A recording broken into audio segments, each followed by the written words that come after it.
कृष्णचरणकमलेभ्यो नमः। ॐ स्वस्ति श्री गुरुचरणकमलेभ्यो नमः। ॐ स्वस्ति श्री मातृचरणकमलेभ्यो नमः।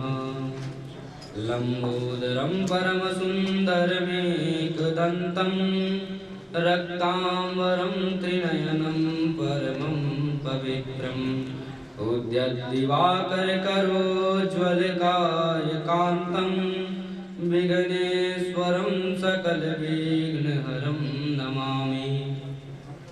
नारायणं नमस्कृत्य नरं चैव नरोत्तमं देवीं सरस्वतीं व्यासं ततो जयमुदीरयेत्। राधे मेरी मातु है, पिता मेरो घनश्याम, इन दोनों के चरणन में मेरो बारंबार प्रणाम। राधे तू बड़ भागनी कवन तपस्या की, तीन लोक 14 भवन माँ तेरे आधी। परम परात्पर अखिलेश्वर अकारण करुणा वरवालय भक्तिवांछा कल्पतरु पीताम्बरधारी श्री बांके बिहारी लाल जी के चरणों में इस दास का सादर प्रणाम। परम आराध्य लाडली श्री विश्वानुनंदिनी श्री किशोरी जी के चरणों में इस दास का सादर प्रणाम। एवं मुझे अंधकार के मार्ग से निकालकर ज्ञान के मार्ग में पहुंचाने वाले मेरे सद्गुरुदेव जी के चरणों में इस दास का सादर प्रणाम।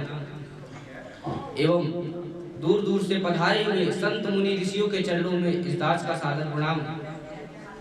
आसपास के गांव से पधारे हुए बड़े बुजुर्ग पिता व दादा के समान एवं छोटे छोटे भाई बहन एवं माता अनसुईया के चरित्रों को चरितार्थ करने वाली मातृशक्ति, इन सभी को प्रेम भरा जय जय श्री राधे श्याम। बंधु आइए कथा में प्रवेश करते हैं। कथा में प्रवेश करने से पहले 2 मिनट हरि नाम संकीर्तन हो जाए।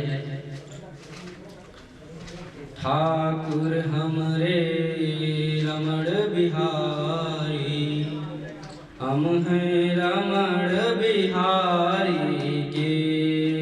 ठाकुर हमरे रमण बिहारी, हम हैं रमण बिहारी के। साधु सेवा धर्म हमारा, काम न दुनियादारी से। साधु सेवा धर्म हमारा, काम न दुनियादारी से। ठाकुर हमरे रमण बिहारी, हम हैं रमण बिहारी के। ठाकुर हमरे रमण बिहारी, हम हैं रमण बिहारी के। साधु सेवा धर्म हमारा, काम न दुनियादारी से।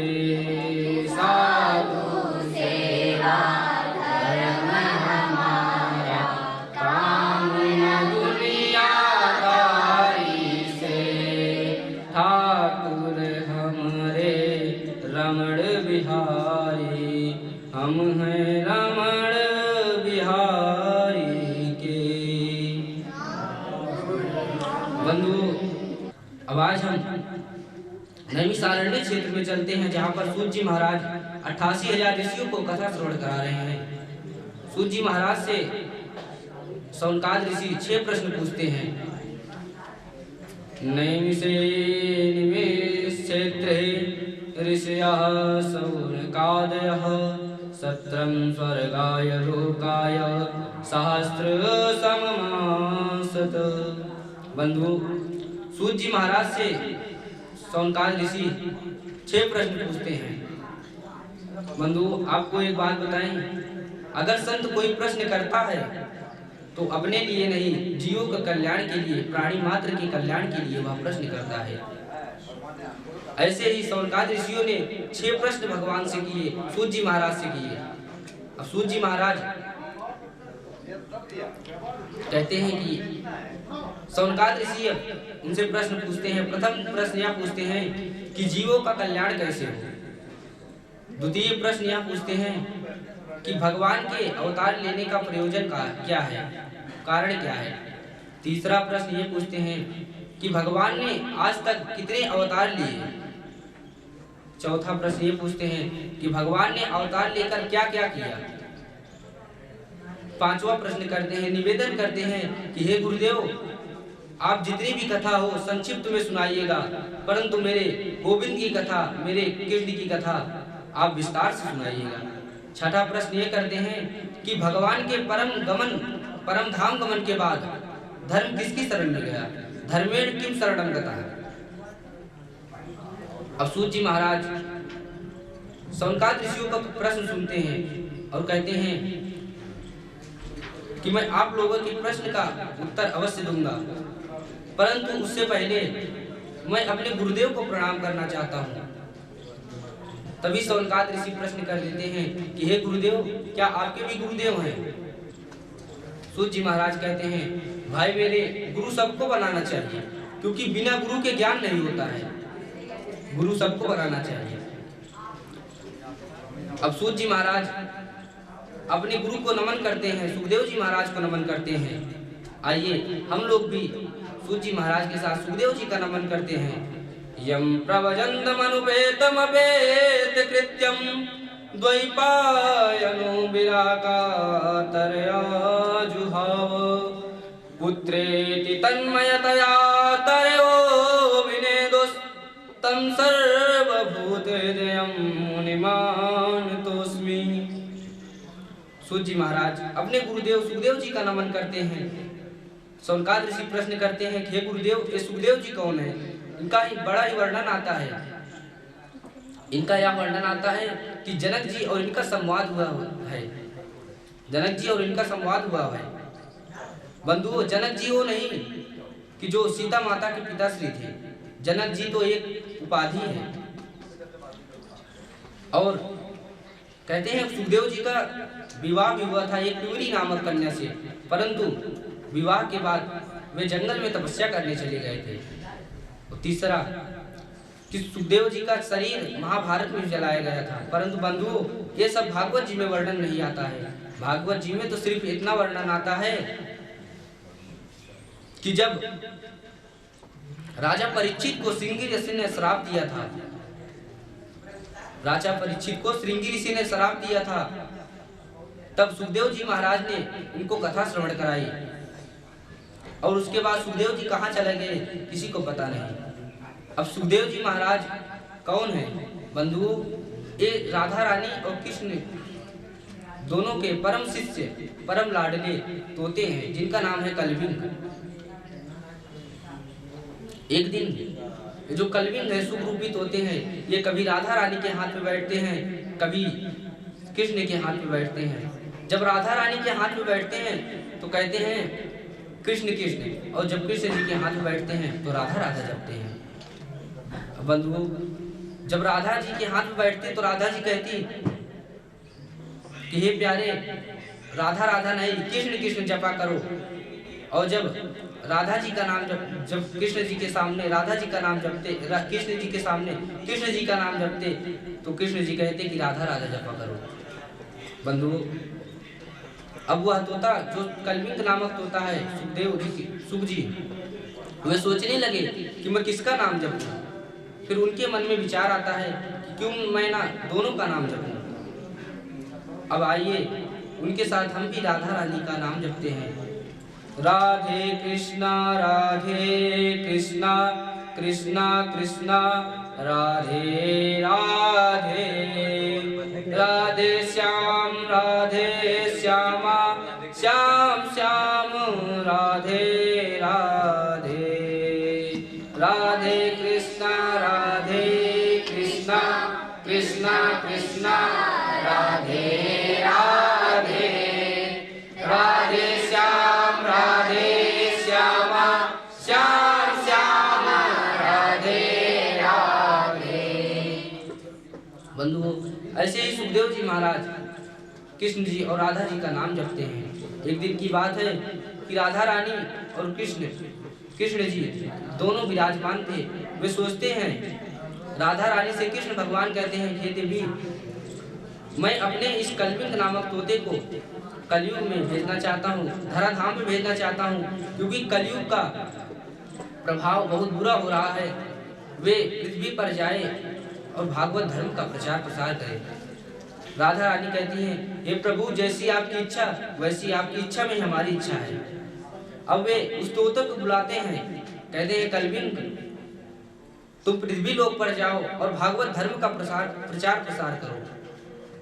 अब वह तोता पृथ्वी लोक पर जाने लगता है। रास्ते में हिमालय आता है। हिमालय की एक गुफा में एक तोती रहती थी। सुखदेव जी उनके गर्भ में जाकर समा जाते हैं। एक दिन की बात है कि नारद जी माता पार्वती और भगवान भोलेनाथ से मिलने आए। नारद जी जब दोनों से मिलने आए तो वहां पर भोलेनाथ नहीं थे। भोलेनाथ तो तपस्या करने गए थे, माता पार्वती अकेले ही थी। माता पार्वती कहने लगी कि नारद जी आइए आइए, आप तो बड़े दिन बाद आ रहे हैं, बड़े दिन बाद आपके दर्शन हो रहे हैं। नारद जी कहते हैं कि हे माता, यहाँ पे सब कपटी हो गए हैं, सब छल कर रहे हैं, इसीलिए कहीं आता जाता नहीं हूँ, हर जगह आना जाना छोड़ दिया हूँ। माता कहती हैं, नहीं नारद जी, मेरे प्रभु तो ऐसे नहीं हैं, वे कपटी नहीं हैं, क्योंकि जब वह भगवान की झांकियाँ देखते हैं तो सारी बातें हमें बताते हैं, सारी बातें मुझे बताते हैं। नारद जी कहते हैं कि माता, मुझे विश्वास नहीं होता है कि प्रभु आपको इतना गूढ़ रहस्य भी बताएंगे। आपको उन्होंने कभी ये बताया कि उनके गले में जो मुंडों की माला है वो किसकी है? माता कहती है, नहीं, उन्होंने कभी नहीं बताया। नारद जी कहते हैं, अगर आज प्रभु आए तो आप उनसे जरूर पूछना कि वो मुंडों की माला किसकी है। अब माता कहती है, ठीक है। नारद जी माता को प्रणाम करके वहां से जाने लगते हैं। रास्ते में ही उनको शंकर भगवान भोलेनाथ मिलते हैं और नारद जी कहते हैं, हे बाबा, आपको माता पार्वती बुला रही है। भोले बाबा कहते हैं, हाँ, जो आप वहां से आ रहे हैं तो माता पार्वती बुलाएंगे ही। अब भोलेनाथ कैलाश पर्वत पर जाते हैं। कैलाश पर्वत पर देखते हैं कि माता एकदम मलिन वस्त्रों में को भवन में बैठी हुई है। अब माता की ये हालत देखकर भगवान भोलेनाथ कहते हैं, ये देवी, आप इतने मलिन वस्त्रों में क्यों बैठी हुई हैं? माता कहती हैं कि आप बड़े कपटी हैं, आप हमसे बात मत कीजिए। भगवान भोलेनाथ कहते हैं कि देवी, ऐसा मैंने क्या कर दिया कि मैं आपसे बात न करूं, आप इतनी रुष्ट हो गई हैं। तब माता कहती है कि प्रभु, आपने कभी मुझे ये बताया कि आपके गले में जो मुंडों की माला है वो किसकी है? अब भोलेनाथ कहते हैं कि देवी, ये जो मुंडों की माला है वो आपकी ही है। आप जब इस धराधाम से अपनी लीलाएं कर कर अपना शरीर छोड़ती हैं, तब हमारा और आपका प्रेम बना रहे, इसलिए मैं आपकी मुंड काट कर माला धारण कर लेता हूँ। अब ये बात सुनकर माता को बड़ा ही आश्चर्य हुआ। वे सोचने लगी, भगवान भोलेनाथ से कहने लगी कि हे बाबा, आपकी मृत्यु क्यों नहीं होती, मेरी ही मृत्यु क्यों होती है? आपने ऐसी कौन सी अमर बूटी पी ली है? भगवान भोलेनाथ कहते हैं कि देवी, मैंने कोई अमर बूटी नहीं पी है, मैंने तो अमर कथा का पान किया है। अब माता बार बार कहने लगती है, बार बार आग्रह करने लगती है कि हे बाबा, हमें भी इस अमर कथा का पान कराओ। भोले बाबा कहते हैं, देवी, इसके कुछ नियम भी हैं, जैसे कि भागवत जी के मंच के पीछे बैठकर कथा को नहीं श्रवण करना चाहिए, आगे बैठकर श्रवण करना चाहिए। भोलेनाथ कहते हैं, हे देवी, अगर एक श्रोता हो, 10-20 श्रोता हो, एक वक्ता हो, तो 2-4 श्रोता भी सो जाएं कोई फर्क नहीं पड़ता, परंतु जब एक वक्ता हो, एक श्रोता हो तो बहुत फर्क पड़ता है। अब देवी बार बार आग्रह करने लगी कि नहीं प्रभु, मैं नहीं सोऊंगी। भगवान भोलेनाथ मान जाते हैं। वे कहते हैं देवी आप कथा श्रवण करना, परंतु कथा के बीच बीच में जैसे ही प्रथम स्कंद खत्म हो आप ओम का उच्चारण करना, कहना प्रथम स्कंद ओम, द्वितीय स्कंद ओम, ऐसे ही ओम का उच्चारण करते रहिएगा। अब भगवान भोलेनाथ कथा शुरू करने के पहले 3 बार डमरू बजाते हैं। पहली बार जब डमरू बजाते हैं तो वहां पे जितने भी पशु पक्षी थे सब उड़ गए। दूसरी बार जब डमरू बजाते हैं तो वह जो गर्भवती तोती थी उसने अंडा दिया। और तीसरी बार जब डमरू बजाते हैं तो उस तोती ने अपने अंडे पे चोंच मारकर चली गई। अब भगवान भोलेनाथ कथा श्रवण कराने लगते हैं। देवी माता पार्वती बैठकर कथा श्रवण करने लगती है। जैसे ही प्रथम स्कंद खत्म होता है माता ओम प्रथम स्कंद कहती हैं, द्वितीय स्कंद खत्म होता है ओम द्वितीय स्कंद कहती हैं, तृतीय स्कंद खत्म होता है ओम तृतीय स्कंद कहती हैं। इसी प्रकार नवम स्कंद तक माता ने ओम का जाप किया। और जैसे ही नवम स्कंद शुरू हुआ वैसे ही माता को नींद आ गई। अब जो वह तोता था, जो उस गर्भिणी तोते के अंडे से वह तोता निकला था, वे तो सुखदेव जी थे। वे वही ऊपर वट वृक्ष पे बैठे हुए थे और वह कथा सुन रहे थे। अब उन्होंने देखा कि माता पार्वती तो सो गई है, अगर मैंने ओम का उच्चारण नहीं किया तो भगवान कृष्ण की लीलाओं का रसपान नहीं कर पाऊंगा। यह सोचते हुए वह ओम का उच्चारण करने लगता है। बंधु 12 स्कंद तक जब कथा समाप्त होती है तब भगवान भोलेनाथ कहते हैं बोल कृष्ण कन्हैया लाल की जय हो। भोलेनाथ जयकारा करते हैं। माता पार्वती उठती हैं, बोलती हैं अरे प्रभु कृष्ण का जन्म हो गया क्या? भगवान भोलेनाथ कहते हैं अरे देवी आपने कथा नहीं श्रवण की। माता पार्वती कहती हैं प्रभु मैं तो सो गई थी, मैं तो नवम स्कंद में ही सो गई थी। प्रभु को बड़ा ही आश्चर्य हुआ। वो कहने लगे कि देवी जब आप 9वें स्कंद में सो गई थी तो कथा किसने श्रवण की, ओम का जाप किसने किया? वे चारों तरफ देखते हैं कोई नहीं दिखता, और जब ऊपर की तरफ देखते हैं तो वट वृक्ष पर एक पक्षी बैठा हुआ था, तोता बैठा हुआ था। उन्होंने देखा और कहा हे सुख, तूने छल से मेरी कथा का रसपान किया है। अगर तुझे कथा श्रवण ही करनी थी तो आता और भागवत जी को प्रणाम करता, प्रभु को प्रणाम करता और शांत बैठकर कथा श्रवण करता। तूने बड़ा ही पाप किया है, आज मैं तुम्हें दंड दूंगा, छोड़ूंगा नहीं। भगवान भोलेनाथ ने अपना त्रिशूल उठाया और उस सुखदेव जी को दौड़ा लिया। आगे आगे सुखदेव जी, पीछे पीछे भगवान भोलेनाथ आज दौड़ रहे हैं। देखते ही देखते वे वेदव्यास जी के आश्रम में पहुंच गए। वेदव्यास जी की पत्नी बिटिका निद्रा से उठी हुई थी, जमाई ले रही थी। उतने में सुखदेव जी उनके गर्भ में प्रवेश कर जाते हैं, मुख के द्वारा गर्भ में प्रवेश कर जाते हैं। अब भगवान भोलेनाथ यह देखते हैं कि एक स्त्री घर में अकेली है तो वह अंदर नहीं जाते। वे वहीं उस सुखदेव जी का इंतजार करने लगते हैं कि कभी न कभी तो वह बाहर आएगा। अब वहां पर वेदव्यास जी आते हैं और कहते हैं कि हे बाबा, आपके आने से मेरे सारे अमंगल नष्ट हो गए, मेरे घर में सब मंगल ही मंगल होगा, मेरे सारे पाप नष्ट हो गए। कहते हैं सेवक सदन स्वामी आगमनु मंगल मूल अमंगल दमनु। सेवक सदन स्वामी आगमनु मंगल मूल अमंगल दमनु। बंधु इसी प्रकार वेदव्यास जी शंकर भगवान से कहते हैं कि आपके आने से मेरे सारे घर के अमंगल नष्ट हो गए, मेरे सारे पाप नष्ट हो गए। तो भगवान भोलेनाथ कहते हैं कि हे वेदव्यास जी, मैं यहाँ आपको दर्शन देने नहीं आया हूँ, मैं तो एक चोर की तलाश में हूँ जो कि आपके घर में घुस गया है, मेरे यहाँ से चोरी करके आया है।